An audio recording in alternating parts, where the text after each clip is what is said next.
El texto en el cual vamos a meditar hoy está en 1 Corintios capítulo 1.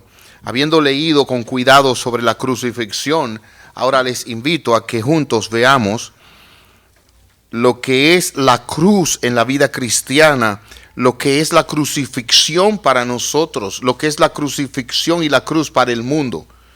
Y 1 Corintios capítulo 1, los versículos 23 y 24 nos presentan esto. Dice la palabra de Dios así: entonces, cuando predicamos que Cristo fue crucificado, los judíos se ofenden y los gentiles dicen que son puras tonterías.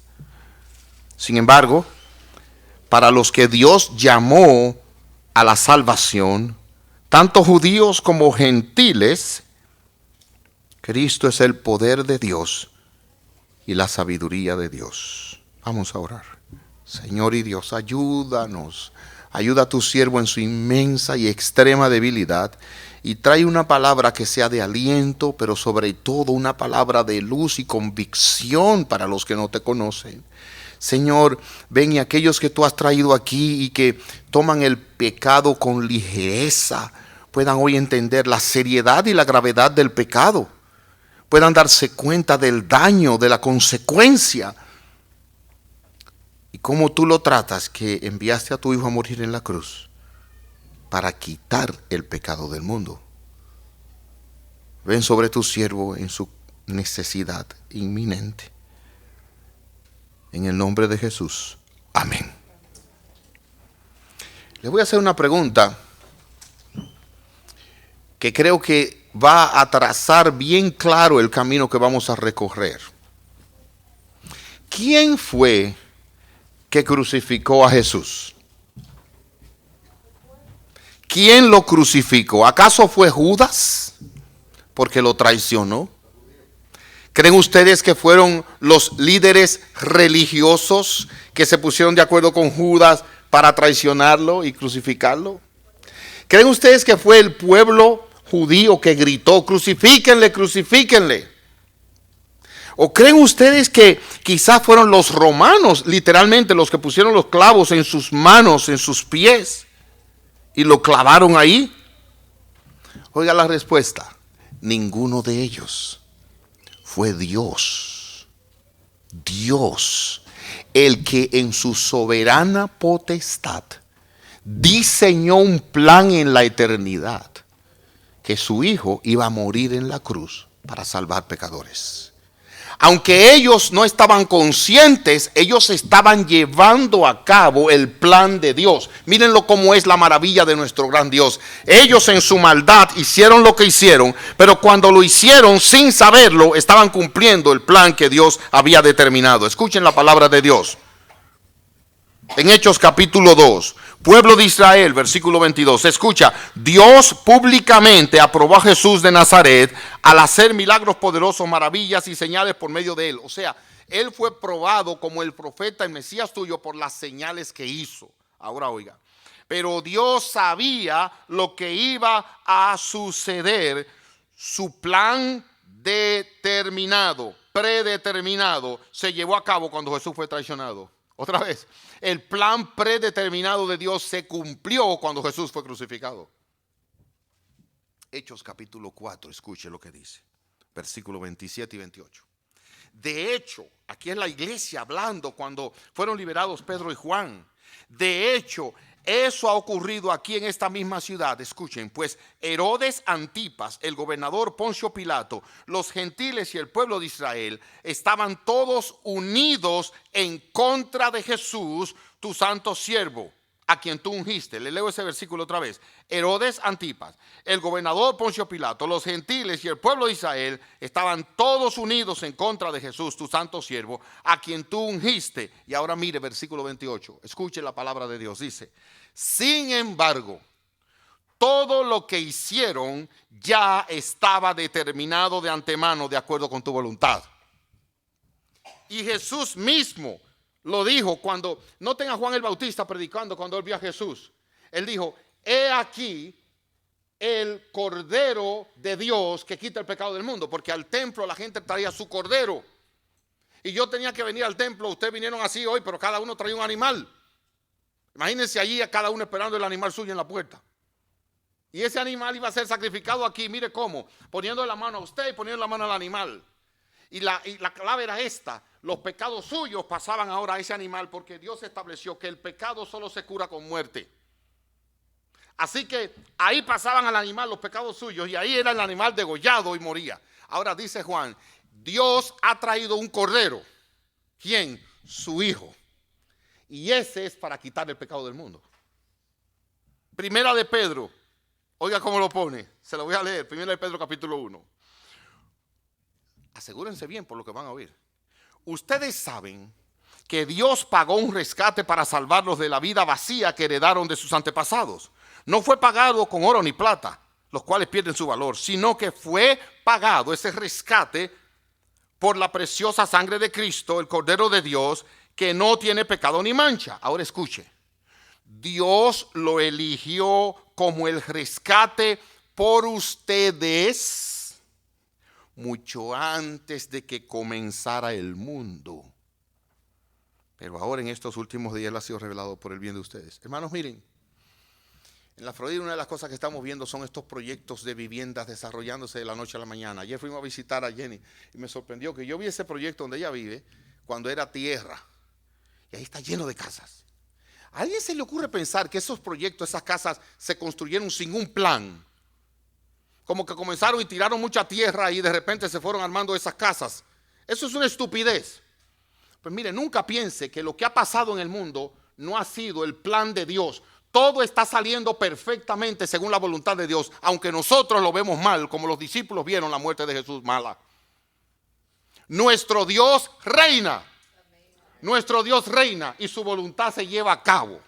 Y por eso es que nos consolamos cuando decimos, sabemos que a los que aman a Dios todas las cosas les ayudan a bien. ¿Por qué? Porque Dios está controlándolo todo. El Señor Jesucristo, entonces, estaba determinado a morir porque esa era la voluntad y el plan del Padre. Y aquí tengo tres cosas para ver, hermanos. Y yo sé que fue larga la introducción, pero era necesaria. Ahora yo voy a desarrollar mi tema. ¿Bien? Noten el tema. El tema es el siguiente. En el pasaje que leímos en 1 Corintios 23 y 24 dice, cuando predicamos que Cristo fue crucificado, al día de hoy, cuando nosotros decimos que el Mesías, el Salvador, el Rey de Reyes, Señor de Señores, el único en el cual hay salvación, que Él fue crucificado, cuando nosotros afirmamos eso, oiga, dos reacciones adversas. Los judíos se ofenden de eso. Los gentiles, todo el que no es judío, dice que es una tontería. Pero para nosotros, dice aquí, Cristo es poder de Dios y sabiduría de Dios. Y eso es lo que vamos a ver ahí. En primer lugar, Cristo determinado. En segundo lugar, Cristo desechado. Y finalmente, Cristo descrito. Vamos a verlo. Cristo determinado. Cuando dice aquí, cuando predicamos que Cristo fue crucificado, hermanos, nunca piensen que el Señor Jesús no sabía de la crucifixión. Él lo sabía, pero le voy a decir algo más duro todavía. Él lo deseaba. No porque fuera un suicida masoquista. Él lo deseaba porque esa era la voluntad de su Padre. Cuando José y María llevaron al niño al templo a presentar el niño como presentamos el día de la semana pasada, ahí se dijo algo que puede pasar desapercibido, pero sumamente extraño. Cuando la profecía sobre el niño dice que él traería división, pero le dice a María, la mamá, y una espada traspasará tu alma. El alma es intangible. Eso se habla de un dolor intenso. ¿A qué se refiere? A la crucifixión, porque su hijo ella lo vería morir como un criminal en la cruz. O sea, la cruz es el plan de Dios, pero ahora miren, Jesús sabía desde que comenzó a crecer y con uso de razón que iba a morir y cómo iba a morir y cuándo iba a morir. Nadie, dijo él, me quita mi vida, sino que yo la pongo en rescate por muchos. Y es interesante que en un momento le dijo a su mamá, aún mi hora no ha llegado, o sea, falta todavía. Jesús estaba determinado a ir a la cruz. ¿Recuerdan en un momento cuando Pedro, él le dijo, varias veces le dijo a sus discípulos, voy a ir a Jerusalén, me van a arrestar, me van a azotar, voy a morir y al tercer día voy a resucitar? Él se lo dijo a los discípulos. Y Pedro en un momento cuando oyó eso, parece que se conmovió, y como era el que hablaba mucho, le dijo, Señor, nada de esto te acontezca. Y la escritura dice que Jesús se volvió a él, y mire, no fue como que se volvió así como, no, oiga bien, nada de esto te acontezca. Como que el Señor se volteó, inmediatamente lo vio, le dijo, Satanás, apártate de mí. Él vio al diablo ahí.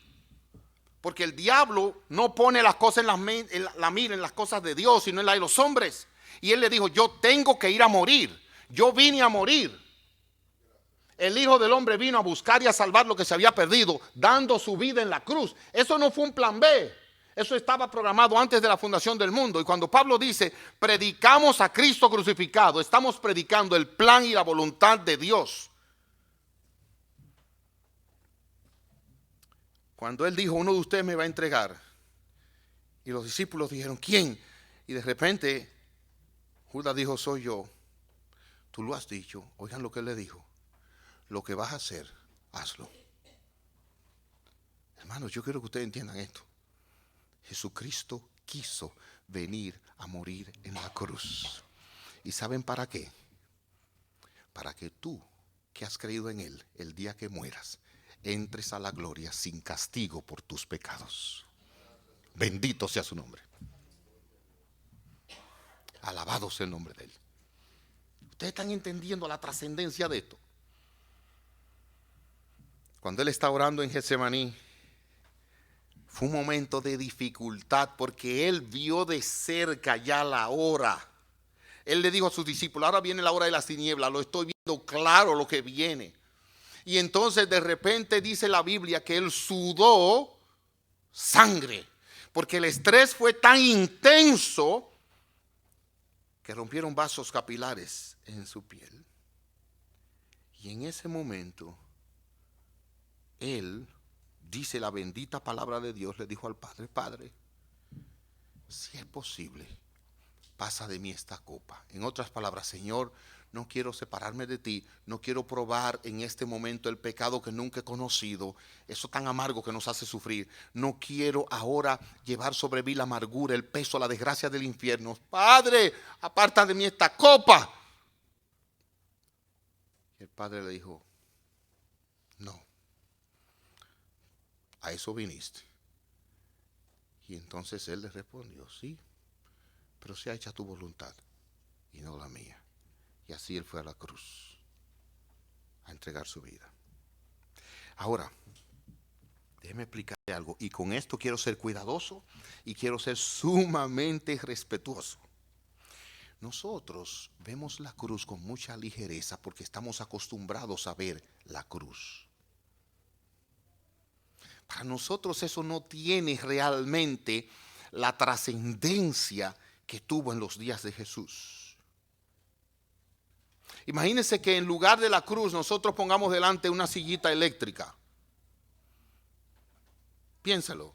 Y les repito, yo no condeno el que tiene cruz, una cruz en su pecho, yo no lo condeno. Pero imagínense que usted andara aquí en la cadena, en vez de una cruz con una silla eléctrica. Chiquita, ¿verdad? Bien bonita, de oro. Pero como que, porque está más cerca de nosotros. Ahora, ¿qué era la cruz en aquel contexto? Sí, para nosotros hoy ha venido a ser bendición, pero quiero que entiendan algo de lo que era la cruz. Y le voy a suplicar paciencia porque tengo un artículo aquí de una revista científica cristiana que habla de lo que era la crucifixión. Y esto se lo comparto para que ustedes entiendan qué fue lo que Jesús escogió. O sea, no fue que él escogió la cruz pensando otra cosa, no, él sabía en lo que se estaba metiendo. Y escuchen lo que él escogió. La crucifixión es una sentencia de muerte que consiste en clavar o atar las manos a los pies y los pies a una viga de madera y dejar que cuelguen de ella hasta la muerte, por agotamiento o asfixia. La crucifixión que sufrió Jesús fue aún más brutal que el castigo típico para los criminales. Le pusieron además una corona de espinas y en esa zona hay mayor sensibilidad nerviosa.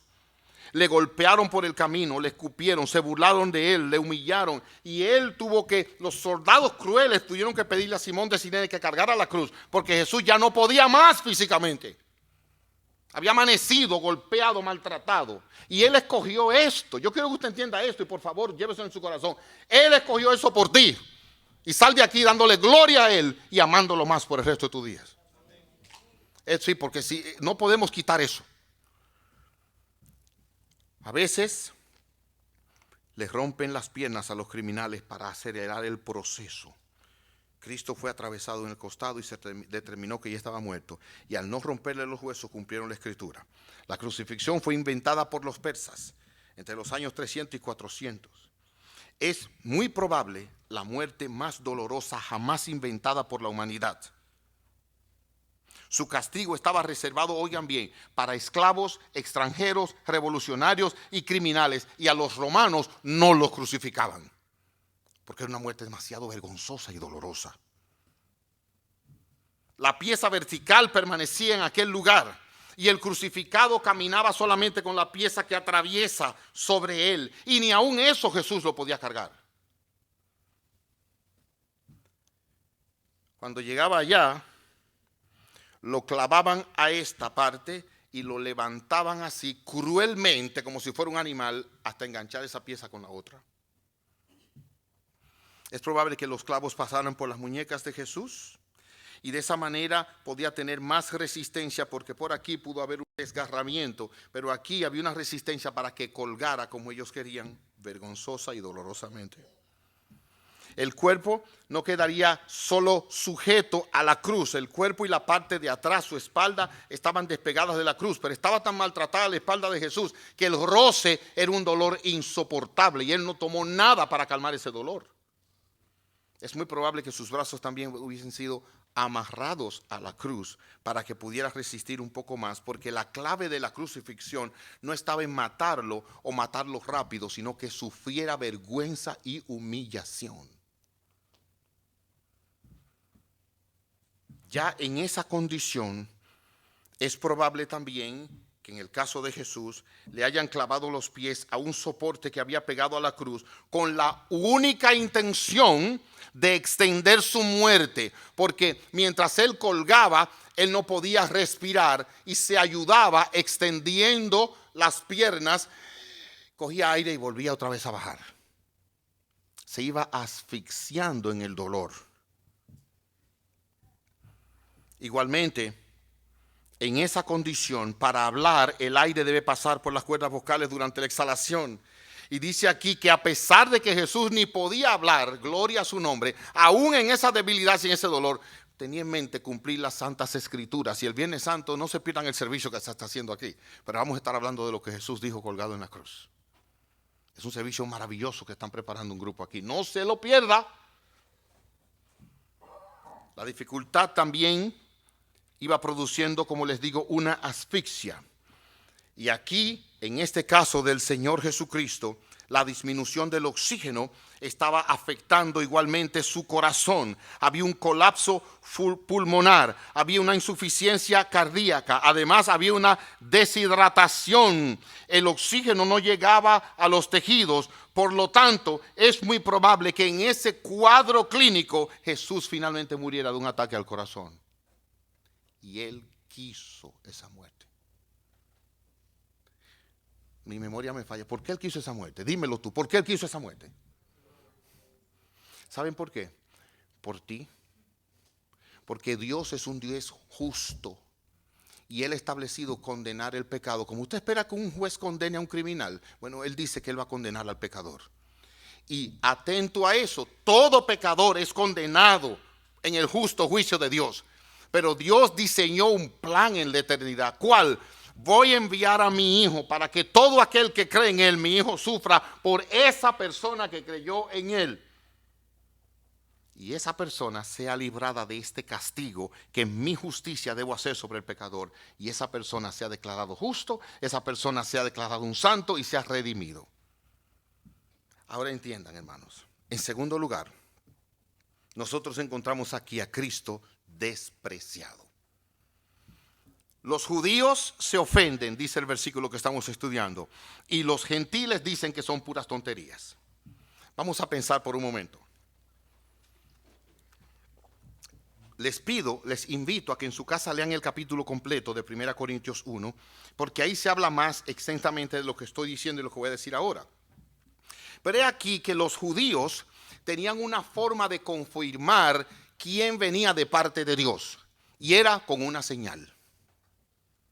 Ellos decían, muéstranos una señal. Y si la persona hacía un milagro, una señal extraordinaria, decía, no, pues este es un profeta de Dios. Si no le salía la señal, entonces decían, lo dudamos. Y ellos siempre estaban pidiendo señales. Y fueron donde el Señor Jesús a pedirle señales. Y Jesús les dijo, no les voy a dar ninguna señal sino la del profeta Jonás. ¿Cuál? 3 días en la oscuridad de la muerte y luego salió. Él estaba hablando de la resurrección. La señal más impactante que la humanidad jamás ha visto. Y eso la veremos también más adelante en la serie. Pero la constante demanda de ellos era señal, señal, señal. Eso querían los judíos porque ellos, óigame ahora, tenían una mente del Mesías, tenían una expectativa del Mesías que no le encajaba con este hombre.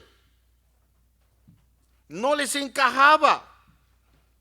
La señal que ellos querían era de que el Mesías vendría con poder a restaurarles políticamente, algo similar pero mayor al reino de David. Pero de repente viene este hombre y nace de unos campesinos pobres, y además de eso tiene una vida pobre, no tenía ni siquiera dónde recostar la cabeza, y además de eso es menospreciado, y ahora lo matan como un criminal humillado en la cruz. No puede ser el Mesías. No puede ser. ¿Qué señal es esta? Hermanos, y es que el corazón de ellos estaba tan endurecido que no había nada que Jesús hiciera que ellos no lo vieran mal. Y mire, y les voy a decir algo, hermanos.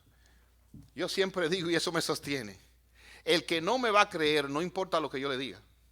Y aplíquenlo eso en tu matrimonio. El que no le va a creer a usted, no importa lo que usted le diga. Y el que le va a creer no le tiene que decir nada. No importa lo que Jesús hiciera. Estos hombres andaban cazando a Jesús. Donde quiera que él andaba acechando lo que él hacía. De repente viene Jesús. Oiga esto. Oiga esto. Lo llaman de Betania. No lo llaman, no había teléfono. Pero le mandan a decir a Jesús de Betania. No sé, pero le mandan a decir a Jesús rápidamente. Ven que aquel que amas, Lázaro, está enfermo. Jesús no fue, a pesar de que lo amaba, a pesar de que estaba enfermo, y Lázaro se murió. Y eso nos indica que a veces los que aman a Jesús también se mueren. La cosa es que cuando Jesús le dice a sus discípulos, vamos, que nuestro amigo Lázaro duerme, los discípulos dijeron, ese se murió ya, ¿cómo tú dices que duerme? Sí, porque es una manera de hablar de la muerte de los cristianos. La cosa es que cuando él llegó allá, las hermanas le dijeron, Señor, ¿por qué no viniste antes? Y las dos le dijeron lo mismo. Y ahí él hace una declaración impactante de la resurrección. La cosa es que cuando llegan allí a la tumba, un momento solemne de la vida de Jesús, él lo iba a resucitar, pero aún lloró. Y eso significa, hermanos, que miren, la muerte es dura y trae dolor, aunque tenemos esperanza de que algún día vamos a ver nuestros seres amados en el cielo. La cosa es que en ese momento Jesús llama a Lázaro, después que le dijeron él hiede, tiene 4 días ahí, dijo, quiten la piedra. Lázaro, levántate y sal fuera. Y algunos dicen que él tuvo que decir Lázaro, porque si él dice muerto, sal fuera, todos los muertos se hubieran resucitado en ese momento. Pero el asunto era con Lázaro nada más. La cosa es que Lázaro, sal y ven. Y dice la palabra de Dios que Lázaro se levantó y salió. Hermanos, ustedes quieren una señal más impresionante que esa. Había una multitud ahí, era un muerto famoso en el pueblo. Y yo no sé si era como algunos pueblos que la gente va al mortorio por la comida o por el muerto, pero estaba lleno el mortorio de gente. Y cuando estos hombres vieron que Lázaro resucitó, ya estaba en descomposición, ¿qué creen ustedes que hicieron los judíos? Algunos creyeron muy poco, pero ellos dijeron, no, este hombre hay que matarlo rápido. Y a Lázaro también querían matarlo. Esa es la naturaleza del hombre que no quiere creer. Su corazón está duro, ciego. Y lo que Dios muestra con poder, con gloria, él lo ve como algo necio, que no tiene sentido. ¿A quién se le puede meter en la cabeza, dicen los judíos, que el Mesías glorioso que esperamos venga en la condición tan baja que este vino y muera desnudo colgado en una cruz? No tiene sentido. Pero ¿saben lo que dice? Para ellos es una piedra de tropiezo. Eso significa cuando usted va caminando, en mi país se va la luz, ya casi no tanto, pero sí va la luz. Y no había cosa peor que usted ir caminando en la oscuridad y darse un tropezón en el dedo más pequeño del pie. Eso era casi la muerte. Ok, para estos hombres Jesús era como un tropezón así. Era un tropezón que aborrecieron, era un tropezón en el camino que ellos detestaban. Nos avergüenza que vengan a decir que el Mesías que estamos esperando es esto. Era un tropezón para ellos. Ahora miren, aquí hay otro grupo y son los griegos. ¿Qué dicen los griegos? Bueno, los griegos entonces decían que son puras tonterías. ¿Por qué? Porque los griegos tenían en su mente lo siguiente: si viene el Mesías, el Salvador, noten esto, tiene que ser de una manera diferente. O sea, esta es una locura. ¿Por qué? Oigan las razones. En primer lugar, ellos dicen, todo esto que nos están poniendo, y a mí me fascina esto, oigan, porque se parece tanto al día de hoy, es una intransigencia y una imposición. ¿Por qué tiene que ser a través de un judío? ¿Por qué tiene que ser ese judío? Es más, ¿por qué tiene que ser a través de la cruz? No, eso no me gusta. Eso es intransigencia. Hermanos, hay una agenda por ahí que nos llama a nosotros intransigentes, intolerantes. Cuando ellos son los intransigentes, intolerantes, porque no nos transigen a nosotros. Bueno, pues ellos dijeron, no puede ser solamente por él. En segundo lugar, ellos dijeron, no puede ser la manera de elevar al hombre con una humillación como la de ese hombre en la cruz. No tiene sentido. Y hermanos, hay púlpitos que están llenos de eso. Que vienen y la gente llega y los que están motivando, alentando, saliendo, lo mejor de ti, tú eres lo mejor del mundo, no te preocupes, la última Coca-Cola en el desierto eres tú. Eso es la mente de esos púlpitos. Pero el camino de redención no funciona así, Funciona con la cruz, el arrepentimiento y la fe. Y un Salvador que vino a morir cruelmente en la cruz del Calvario. Además, no veían la enseñanza de esa doctrina, porque ellos decían, es que yo no le veo sentido que el Salvador del mundo pueda ser un hombre como este. No tenía poder financiero, no tenía nombre, no tenía más que una reputación baja entre la gente. ¿Cómo puede ser este el Salvador del mundo? ¿Por qué? Y tenían una ceguera espiritual. Dicen que no hay peor ciego que el que no quiere ver, pero hay un ciego espiritual que no ve la verdad, no la puede ver, no la puede ver. Hermanos, miren, es como tratar de explicar la puesta de sol a un ciego o tratar de explicar una sinfonía a un sordo. Óigame, están muertos espiritualmente. Y un muerto, por más que usted le hable, no responde. Lo puede pinchar, puede hacer lo que sea y no hay manera en que el muerto responda. Y así está el hombre natural. No entiende.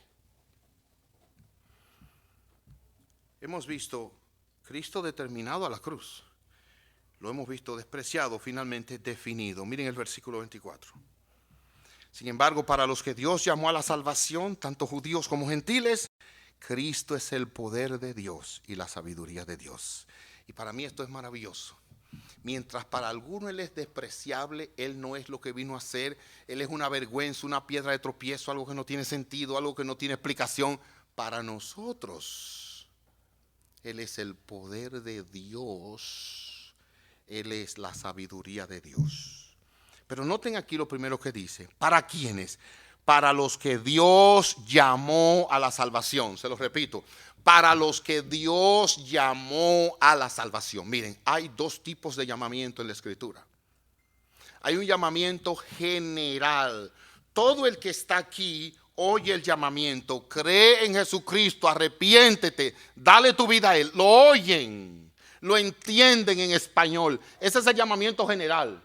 Pero el llamamiento salvífico, irresistible, es como el de Jesús a Lázaro. Lázaro, levántate y ven fuera. Lázaro no podía decir como algunos de nuestros hijos nos dicen por la mañana, dame 5 minutos más de sueño. No, cuando Jesús lo llamó, el muerto se levantó. Y cuando Jesús llama para salvación, el pecador en su pecado, ciego y muerto, recibe vida y se levanta en el nombre de Jesucristo. No hay opción.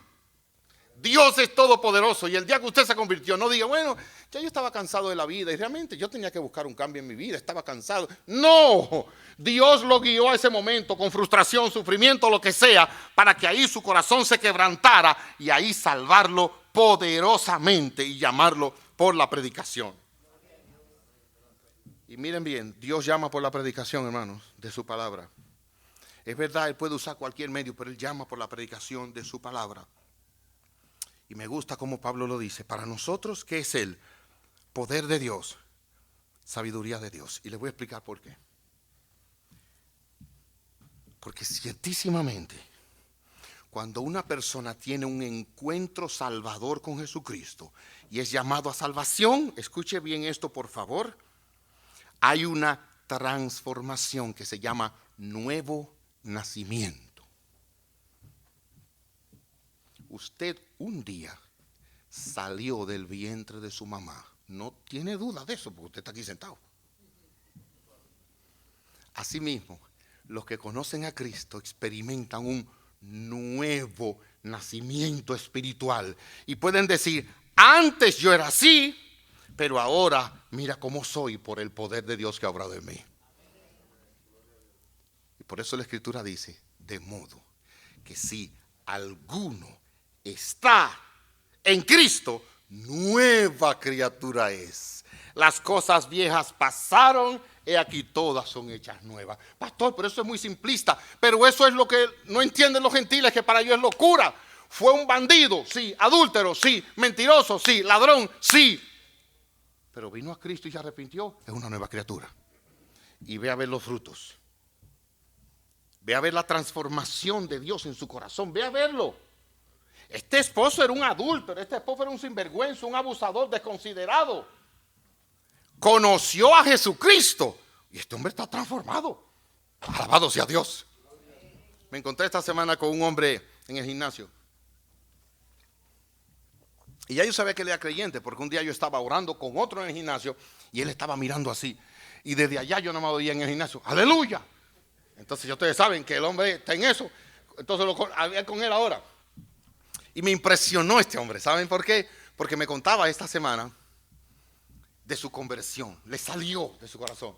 Me dijo, pastor, óigame bien esto que le voy a contar. Yo era un hombre entregado al vicio de las drogas, pero no las drogas que venden por ahí, las drogas que dan en las farmacias. Yo me bebía 13 pastillas todos los días, entre la mañana y la noche. Yo estaba yendo a un psiquiatra. Y la verdad que yo me estaba volviendo loco. Y la vida mía era una crisis permanente. Yo no encontraba refugio. Pastor, yo traté de suicidarme 7 veces.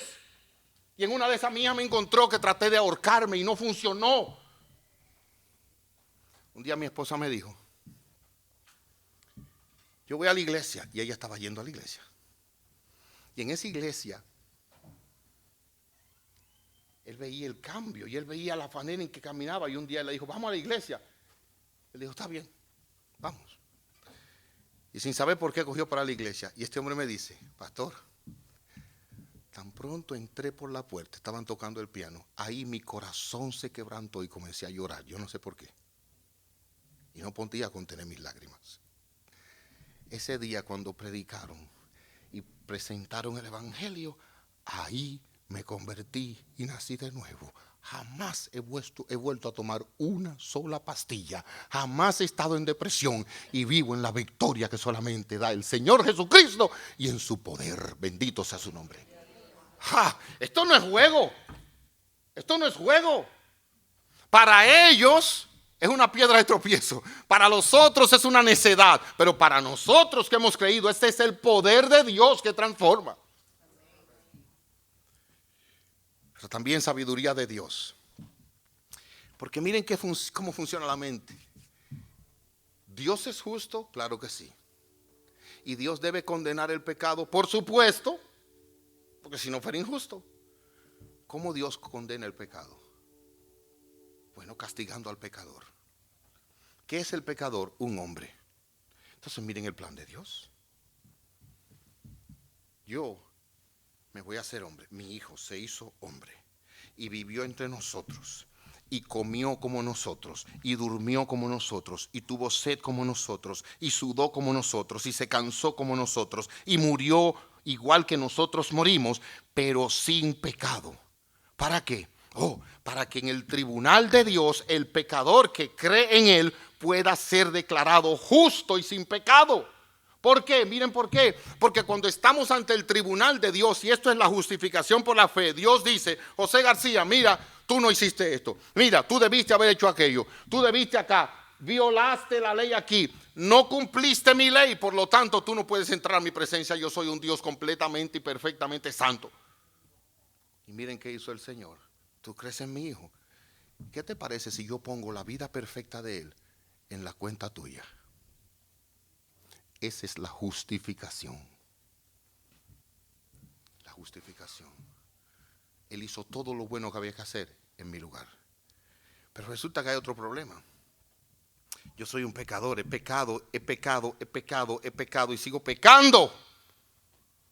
Dios tiene que castigar ese pecado. Y para eso Jesucristo murió esta muerte vergonzosa, humillante en la cruz. Ese es el castigo de mi pecado. Y si yo creo en Él, no tengo que sufrir ese castigo. Cuando cierre los ojos aquí, lo abro en la bendita presencia de Dios. Y finalmente el pecado me azota y me ha dominado, pero Él me ha redimido. Oiga, santificación, justificación y redención. Ese es el lenguaje en un juzgado. Este es el lenguaje en el templo de santificación, quitando mis pecados. Y aquí el lenguaje en la trata de esclavos, libre. Él me libró de la esclavitud del pecado y me ha hecho una nueva criatura. Concluyo con unas palabras de aplicación, hermanos. En primer lugar, no importa lo que la gente sepa de religión. No importa que sea un líder religioso como esos hombres que negaron a Jesús. Mire, no se conforme con saber de la Biblia. Asegúrese de que usted ha conocido a Cristo crucificado y que el poder de Dios lo ha transformado. Asegúrese de eso. Esa es la clave. Hermanos, la iglesia está llena de personas hipócritas que parecen ser lo que no son. Y sobre todo los evangélicos. Hay evangélicos que se creen que ya están un pie en el cielo y uno aquí. Ellos creen que ellos son mejores que otros. Y ellos ven al hermanito allá y dicen: ese, no, espérate, yo te tengo que contar. Son chismosos. Hay unos programas ahí en el mundo que dan en la tarde, que ni lo voy a mencionar, que hablan de chisme nada más. Bueno, pues hay cristianos chismosos así también. Oye, es que se creen que son más que otros. Miren, el pecado es tan serio y tu pecado es tan serio, tan feo, tan grosero, que Jesucristo tuvo que morir así para quitarlo. O sea, yo quiero que tú entiendas algo. A final de cuentas, lo que nosotros somos, tú y yo, se ve al final. ¿Ustedes lo sabían? Al final es que se sabe lo que somos. Y le voy a decir en lo que tú te vas a convertir. Una palabra: gusano. Cuando nosotros morimos, ahí vamos, y eso es lo que somos. Así mismo, yo recuerdo una mujer una vez del campo que me dijo: pastor, usted ve esos famosos, esas celebridades, un día se comen algo que le cae mal y le da un dolor de barriga igual que a cualquier pobre. Somos iguales y vamos al mismo lugar. Tú necesitas entender que tú eres tan pecador. Por eso Pablo dijo: Jesucristo vino a salvar a los pecadores, de los cuales yo soy el primero. Y aquí tú tienes que llegar a esa conclusión. Mira, en tu corazón, aquí en esta iglesia y en el mundo, no hay una persona más pecadora que tú. No, pastor, usted no conoce al vecino. No, es que tú oyes del vecino, pero tu pecado tú lo conoces. Y hay cosas que tú nada más ves allá, pero tú no sabes la verdad. Y si tú no entiendes que tú eres un pecador perdido, entonces no tienes nada que ver con Jesucristo, porque Él vino a buscar y a salvar lo que se había perdido. Tú tienes que comenzar por ahí. Esto es serio. Y también aquí el modelo de nuestro Salvador. Oigan bien, mis hermanos. Jesús dijo: si alguno quiere venir en pos de mí, tome su cruz cada día y sígame. Usted ¿Usted cree que la cruz de Jesús fue fácil? No, la tuya tampoco. Y mira, yo no sé cuál es la situación de tu vida, cuál es el desafío de tu vida, pero conoce el poder de Dios ahí y la sabiduría de Dios que te ha dado la vida que tú tienes. Toma tu cruz cada día, niégate a ti mismo y está dispuesto a padecer por Cristo si esa es la voluntad de Dios. Conocí la historia de Jim Martin. Jim Martin, que se convirtió más tarde en pastor, tenía 27 años y era maestro de escuela. Y él le daba clase a 27 niños. A pesar de que él venía de un trasfondo de una familia cristiana, él tenía 3 años ya como ateo y rebelde contra Dios, amargado contra Dios. Y cada vez que salía de la escuela, se paraba en una barra camino a su casa y se metía ahí a beber hasta que se emborrachaba. Ahora, en ese lugar había otro hombre llamado Charlie. Charlie había sido alcohólico y conoció a Jesucristo e iba a esa cantina todos los días después de salir de su trabajo, que era carpintero, con el único propósito. Él tomaba café, agua, a predicarle a los otros alcohólicos que había en la cantina. Todos los días de su vida. En esa condición, él reconoció allí a Jim y nunca se imaginaba de que ese hombre era el bisnieto de la mujer que le había predicado el evangelio a él. Pero viendo la miseria que tenía Jim, Charlie se le acercó y le predicó muchas veces el evangelio y él lo rechazaba. Igual, esto no sirve, esto es una locura, ¿para qué? Ya yo he oído de eso. Pero un día Charlie le dijo a Jim: ¿qué te parece si vamos a una campaña, a una predicación que está predicando un doctor en la fe? Y él dijo: bueno, yo voy si después hablamos de eso. Sí, ¿cómo no? Pues fue allá y cuando salió de allí tuvo una profunda convicción de pecado, que se fue a su casa rápidamente y oiga ahora, pasó la noche vomitando con un gran malestar. Luego se enteró de que Charlie y sus amigos habían pasado toda la noche orando por él. Al mediodía, después de esa mala noche, del día siguiente, se arrodilló y se rindió a Cristo. Señor, perdóname. Tú eres el Dios que yo he oído siempre, pero yo no te conocía. Ten misericordia de mí. Ahí se convirtió. Y salió de allí a predicar a Cristo como pastor hasta el día de hoy. Ahora, ¿saben qué es la parte triste de la historia? Oigan esto.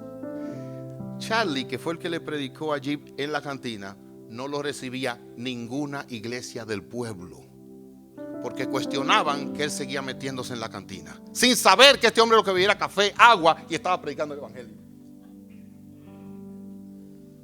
Ni siquiera la iglesia donde él fue. Óyeme bien, no sigas a la gente, sobre todo lo que ellos piensan de Cristo. Predica a Cristo crucificado, aunque ellos te condenen. Predica a Cristo. Si Cristo fue rechazado, a nosotros nos va a rechazar.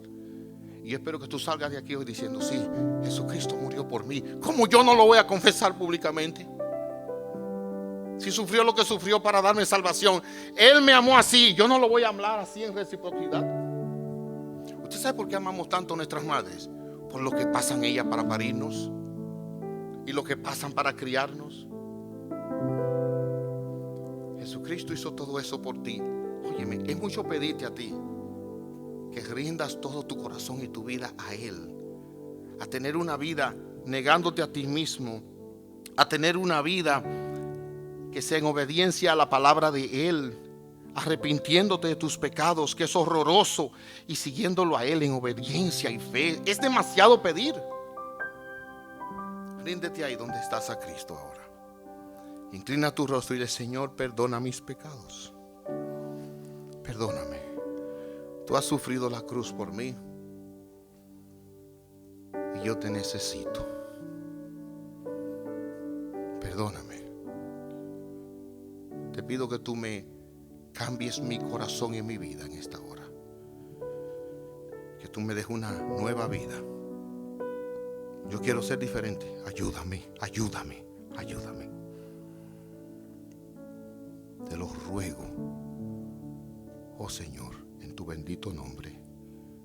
Amén.